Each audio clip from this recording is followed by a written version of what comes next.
Well, tell me more about the warehouse, because I think one thing I was talking with Micah was she said that there was this perception that it was a mess and a full of junk and trash. Well, I definitely have to say that if you go to any construction site, until the house is done or the building or whatever it is, it's going to be an organized mess. You're going to have that. Now when you add kids riding their little bikes around it and having to, navigate that, then that gets a little, I got in trouble for that, for kind of integrating my family with the construction of this beautiful space. What do you mean you got in trouble for it? It was a concern to people. It became a concern that the kids could get hurt. And so I worked out, basically, we got involved in what they call a CPS case. And I was really afraid of what was going to happen. And CPS is amazing. For all the stories that I heard, CPS worked right along with us. And they helped get the children in with my mom and my sister. And they gave us a whole, slew of workshops like parenting and, just management of because we looked kind of like crazy artists. So we had the court mandated, whole slew of classes you had to do and workshops and things. Mm-hmm. And we did them, and we were grateful for it. And because we never missed a day, and right away CPS started flying us to LA and renting us hotel rooms to be with our kids every other weekend. Mm-hmm. Every other weekend we flew to LA and spent 3-4 days with them, flew back, and then continued getting what they called the clutter and just cleaning up the space. I was going out and I would get an old car and I would bring it into the yard and take it off the fender and the hubcaps, and so until Daryl loaded up the parts of the car we didn't want and get them out of there, there'd be a little mess. That's like any warehouse. That's why we got a warehouse with a giant yard, a giant space, and so there was always a process of sawing wood. There'd be debris. That's all that they're talking about.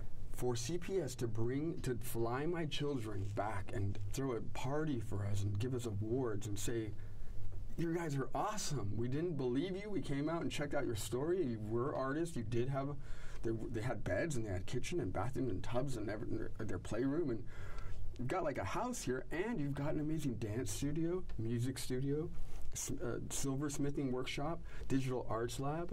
What was going on there was just... CPS saw all of that. They saw all of it.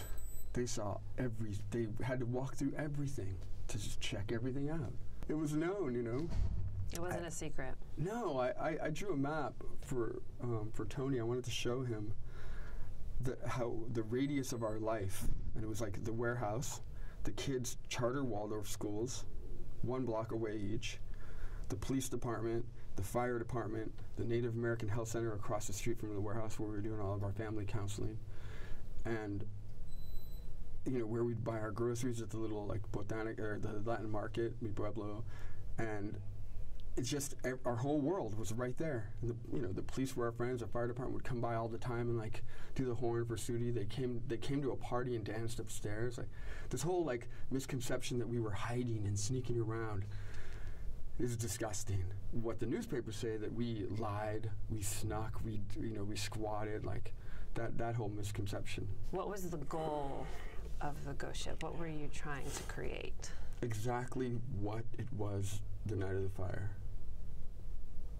Just a beautiful place where the fringes of society that had so much to say, that they had so many things they wanted to share, and they were so excellent in what they were doing, that we could give them a place to and we weren't advertising. They were coming to us and begging to use our space. They were all the people that were there would come by during the day and after school with the kids and play, and they were it was a community.